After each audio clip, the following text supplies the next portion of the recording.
Hello there, welcome to Showcase. Green Border has been collecting both critical acclaim and awards at major international competitions. But the refugee drama has also been at the center of a growing controversy, especially in Poland. Here's the story. ومن بيلاروسيا على بولونيا طعمكم بسويد. Green Border follows Syrian people fleeing civil war, a teacher from Afghanistan, and an ensemble cast of characters, as they all end up on the Polish-Belarusian border. Warsaw native Agnieszka Holland is the director, but the feature is an international production that includes the likes of Germany, France, Belgium, Czechia, and Turkey's TRT. The film is a study on displacement, and it recently received the Special Jury Prize at the Venice International Film Festival. That is in addition to the 6 other awards it took home, including the Best Film of Venice laurel. Reviews say its themes make it a hard movie to handle, but praise it for shining a spotlight on the horrors faced by refugees. Despite the acclaim, however, Green Border has been making controversial headlines in Poland. The country's justice minister, Zbigniew Ziobro, has likened it to a Nazi propaganda film that makes his nation look bad. And he's backed up by both the Interior Minister and the Secretary of State. Holland, on the other hand, argues the government is scared of her film because it depicts how poorly Polish officials handled the refugee crisis in real life. On the internet front, Green Border is reported to be the target of review bombing, where visitors of film websites downvoted to send the movie's ratings down the drain. The Polish newspaper Gazeta Wyborcza has put together 500 signatures in solidarity with the movie. Next stop for Green Border will be the Toronto International Film Festival. The film has already divided opinion back home, and with pre-Oscar season around the corner, it may yet stir more political controversy abroad. Do widzenia, dziewczynko.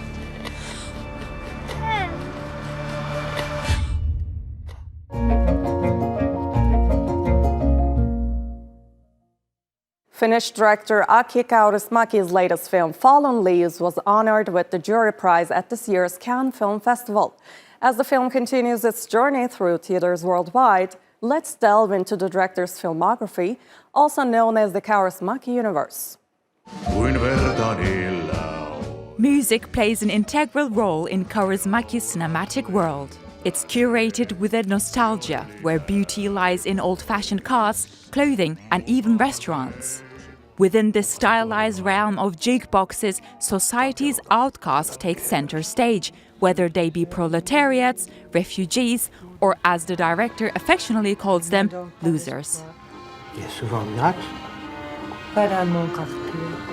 Life is far from easy for these losers. They seek asylum, lose jobs, and battle fatal diseases.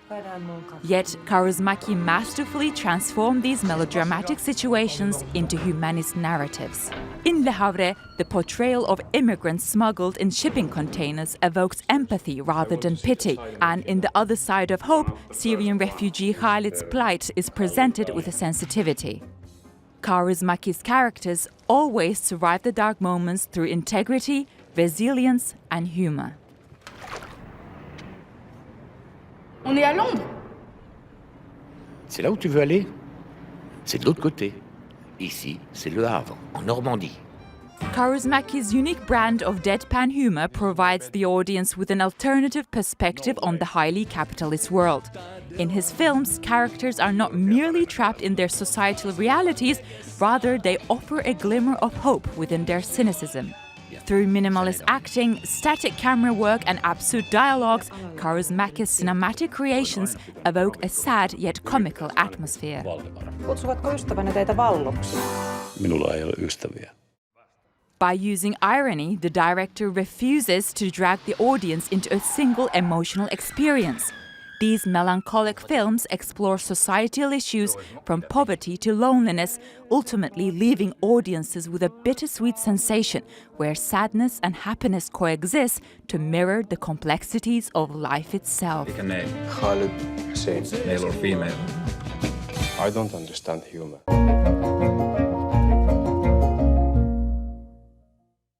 The Turkish news outlet Anadolu Agency has opened this year's Istanbul Photo Awards exhibition in Istanbul. More than 160 photos are now on display, along with the winning shot by Ukrainian Sergei Kozlov. Here's more.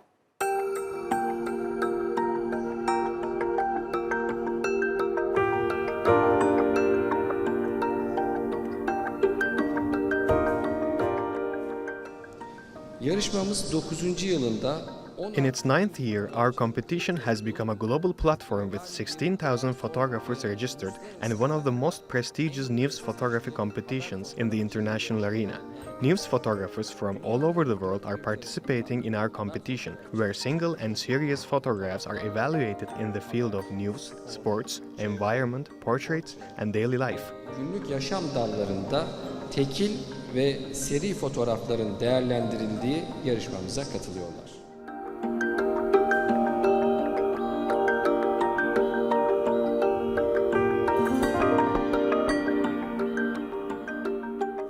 Rusya-Ukrayna savaşının sebep olduğu The tragedy caused by the Russian-Ukrainian war was the main theme this year. EPA photographer Sergei Kozlov, who took his photo only a day after the war started, won the Photo of the Year award. Other photographs cover a wide range of topics, from the events in Palestine to the developments in Nigeria, from lithium-induced environmental changes and wildlife studies in Thailand, to sports events from the World Cup in Qatar and the Portuguese bullfights. Yılın fotoğrafı ödülünü almaya hak kazandı.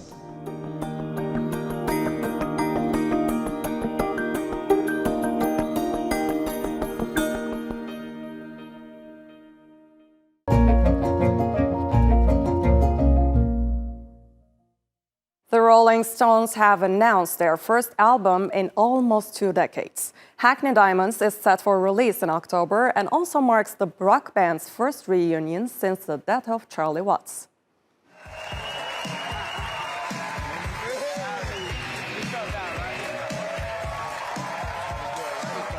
On this album, we went into it pretty fired up, and once we got started, we just went through it every day. It was like a kind of like banging through 2 or 3 songs, and so you keep the excitement.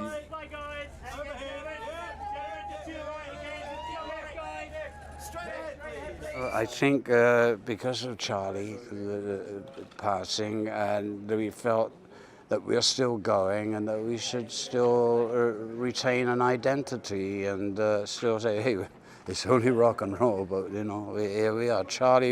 I felt in a way that made this record because Charlie sort of said, do it.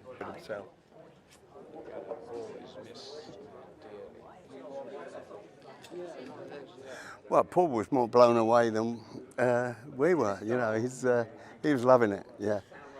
He played on a couple of songs actually, and one's going to be for the next album as well. Yeah, it was like a completion of coming back around, of like to get Stones and the Beatles together. You know, it's a wonderful thing. That rivalry gone. Hmm? That rivalry gone. Oh, it was always a close knit rivalry, like brothers, you know.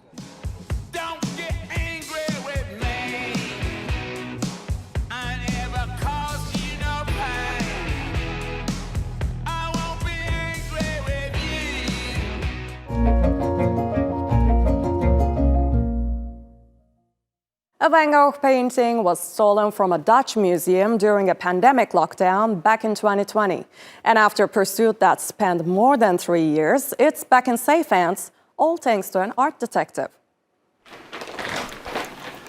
Nou, moment suprême. And now, the moment of truth.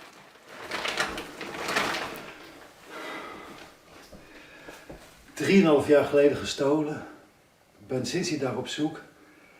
En hopelijk is hem dit. It was stolen 3.5 years ago, and I've been looking for it ever since. Hopefully, this is the one.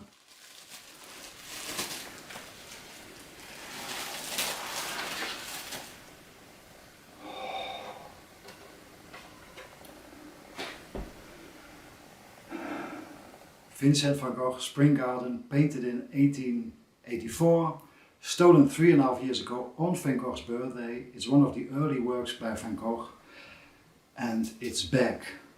It took 1300 days, but here it is, and I will hand it over in a few moments to the museum director, and I think he will be happy.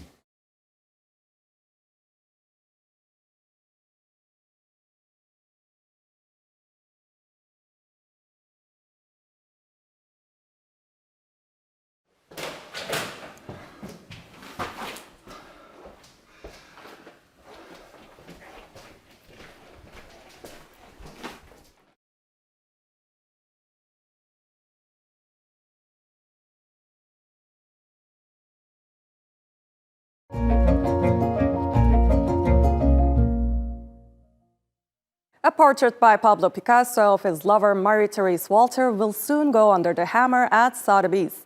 And the auction house says the 1932 painting could smash the Picasso record. Let's take a look.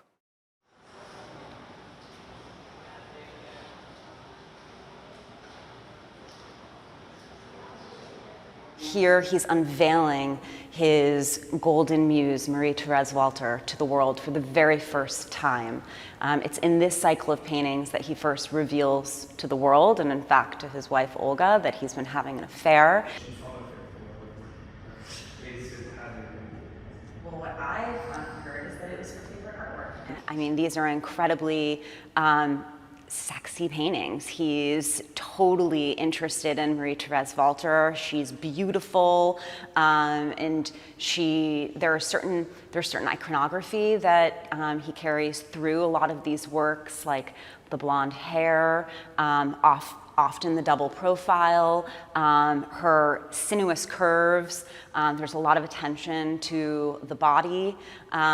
So it's a very particular kind of energy that comes across in this body of work.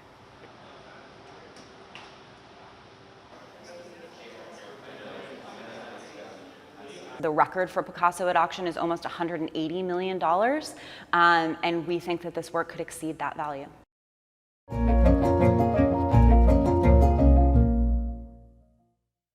Some artists paint flowers, I paint words, said Ed Ruscha, the dauntless explorer of language and image in the American art scene.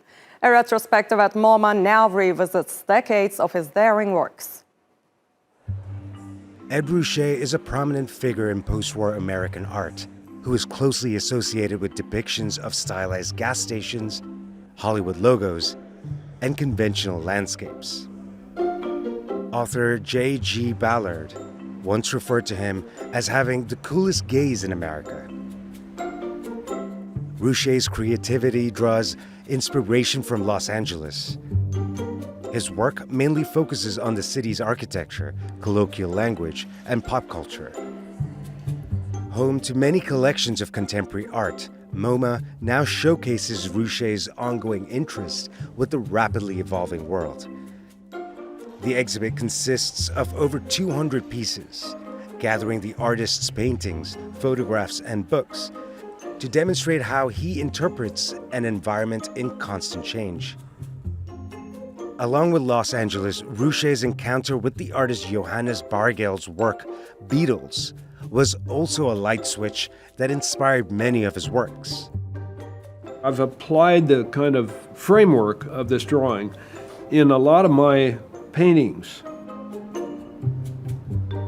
because it had some kind of controlled disorder to it. With the exhibit, the artist's multisensory chocolate room unveils in New York for the first time. The exhibit is Ruscha's first solo show at MoMA, and it covers his 65-year-long career while showcasing his cross-disciplinary approach. Ruscha is best recognized as an artist who uses words as subjects in his imagery. Now Then will be on display until January 13, 2024, inviting visitors to examine Ruscha's work under a new light.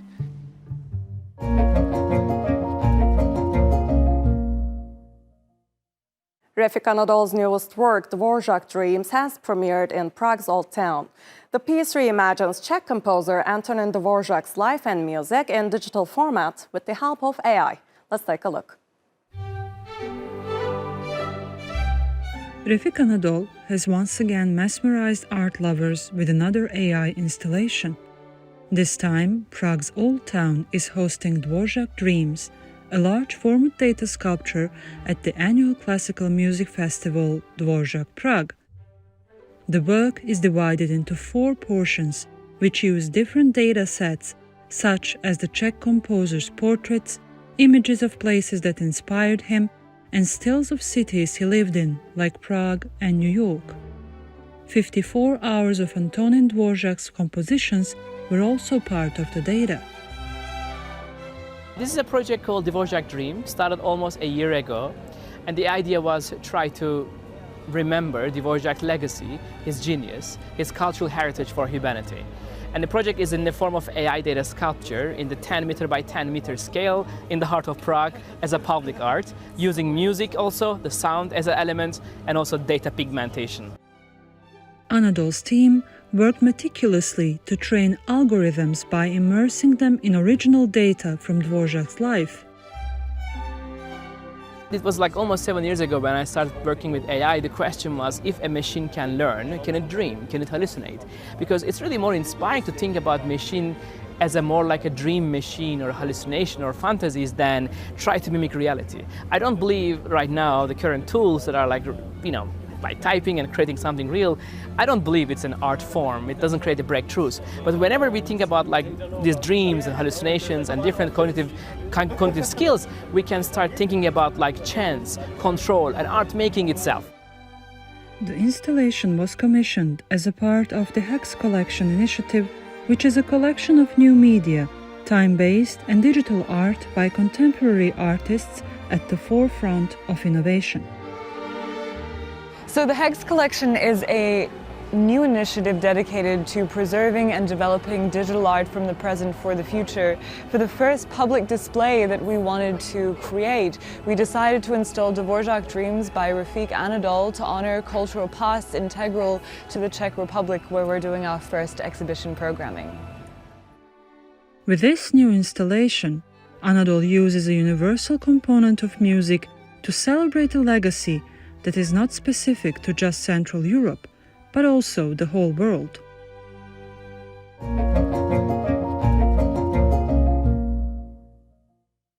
London is one city where you can see a great mix of various fashion styles on its streets. People rarely shy away from being stylish, and designers continue to push the boundaries. Now a new exhibition sheds light on young fashion designers who have made their name in the city.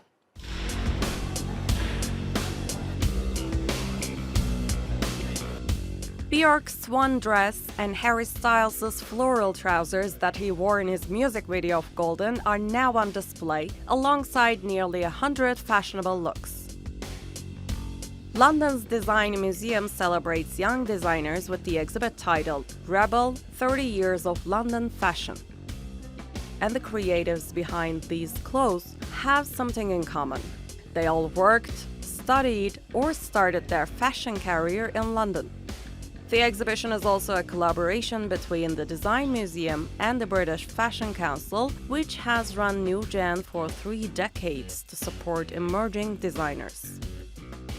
Definitely there's a narrative around the rebellious nature of design and the idea that you're pushing boundaries, you're breaking rules, you're changing business models, concepts, ideals of beauty, and sort of every generation of designer that has come through the New Gen programme has done that, and that is the common narrative for this exhibition. And no doubt it'll be the common narrative, the New Gen designers that we see showing at London Fashion Week over the next few days. Designers featured in the exhibit include Priya Aluwalia, who has a sustainable outfit made out of vintage denim on display. So this look is made from vintage denim and it's reworked into a new piece. I started using vintage as a part of my brand because I'd done a lot of research into the global second-hand clothing industry, and there is just so much clothing that gets shipped to the global south to be recycled or dumped or sold for profit. And so I started to think about how we can make clothes with things that exist already and not always by using something new. So that's kind of a part of my practice. There are also areas dedicated to the tradition of art schools and developing talent and a catwalk area. The Rebel exhibition will run until February 11 next year.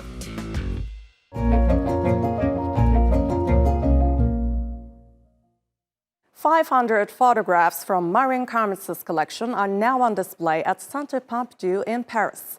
The selection includes both works by famous photographers along with shots taken by lesser-known artists.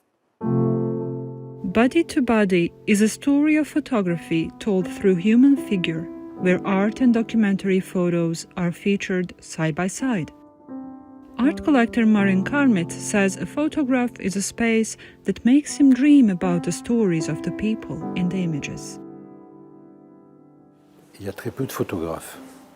To take a photo that allows you to imagine a whole collection of worlds and tells thousands of stories, which is the case for a certain number of photos, among all the others shown here, well, that is extremely complicated and difficult. Des milliers d'histoires. The exhibition aims to show more than just simple images framed nicely on a wall. Alors ce n'est pas une exposition It's not a chronological exhibition or a new history of photography from the very beginning until today. Through 7 sections that look at ways of seeing, it's really more about how you look with your camera, the human body. avec son appareil, le corps humain. With so many to choose from, being a collector of photos is a meticulous task. Non seulement tout le monde fait des photographies. Not only does everyone take photographs, millions of photographs are taken per minute, per hour, per day. And often these photographs are good and certainly have a function to enrich one's own memory, to illustrate one's history, to keep a record. D'enrichir sa propre mémoire. The Centre Pompidou already has nearly 100,000 photographs in its collections. This new edition will stay on display until March next year.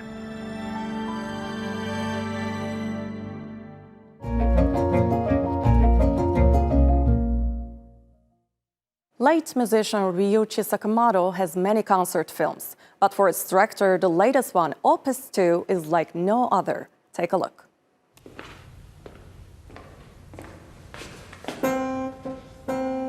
Composer, pianist, record producer, and actor Ryuichi Sakamoto takes the listener on a journey of his life, playing 20 of his compositions in Opus. The filming took place just several months before he died in March at 71. He had been battling cancer since 2014 and could no longer do concert performances. That's when he turned to film. His past films have always been just like his performance without any preparation with the filmmaking team. It's just like he would perform and then the filmmaking team would try to capture it as best as possible. But this was the first time I think he really did it in almost like a fictional filmmaking setting in a way, where we were really well planning all the shots and all that stuff. Sakamoto is best known for influencing and pioneering a number of electronic music genres. His single Forbidden Colors became an international hit in 1983, while he also won an Oscar for composing the scores of the 1987 film The Last Emperor. And in Opus, he plays pieces he had never performed on solo piano. Our focus was really to just make sure that we captured how physical he was with the instrument and his breathing and all that stuff. And so we specifically asked the kind of sound recordist to make sure that all of the usual sounds, like the kind of clothing rustling and the breathing and the nails clicking and all that stuff that normally you would take out, to keep all that stuff in, and even sort of make sure you don't really minimize it in the mix. Sora says he was also determined to capture the sense of time and timelessness, which is so crucial to Sakamoto's art. And it seems Opus couldn't have been a better way to honor an artist who had no idea he was in the middle of his final performance.